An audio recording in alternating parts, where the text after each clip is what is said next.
কোথা থেকে আসছেন? হুম কোথা থেকে আসছেন? আমি বাসা থেকে আসছি। বাসা কোথায়? বাসা গাইবান্ধাতে। গাইবান্ধা বাসা। ঢাকা কি করেন? ঢাকা ঢাকা কাগজ কুড়াইতে আইছি। কাগজ দোকান। ও, এভাবে দিন চলে? এইভাবেই দিন চলে। বিয়ে আমি করছেন? না করিনি, করব। করেন নাই? এখনো করিনি। কি বলেন ভাই? তাহলে আপনার ভাবিটা কার? ওই যে আমরা যারা ভাবি বলে জানি। ভাই ড্রেসি দেখান।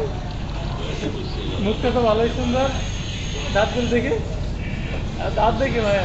দাঁত গ্লাসে দেখাবো আপনাকে কেন? দেখেন ভাই, গাইবান্ধার মানুষ, উনি ঢাকা আছে, কি করতে জানে, কাগজ টোকাইতে দাবি করে বউ নাই, কিন্তু ভাবিকে বলতে হবে। হাসিটা সেই সুন্দর ভাই, চোখগুলো আরো সুন্দর। কিছু খাইছেন ভাই? দুপুরে ভাত খাইছি। সাথে সাথে কিছু খান নাই? আর কিছু খাইনি। কেন আপনি ভাই? খাওয়াবেন? হ্যাঁ খাওয়াবো, এখানে অনেক মিষ্টি আছে ভাই, খাইতে পারেন। সমস্যা নেই। খান ভাই, ঠিক আছে। আমার তরফ থেকে এক দুটা খান।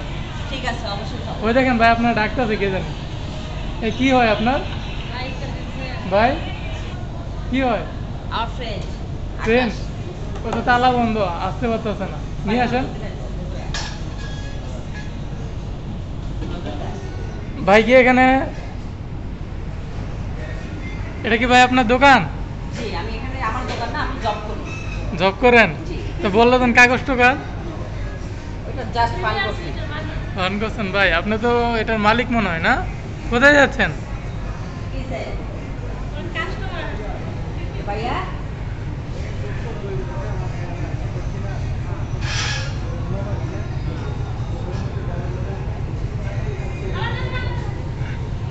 এই শহীদ ভাইয়ের সঙ্গে একটু ডিসকাস করেন।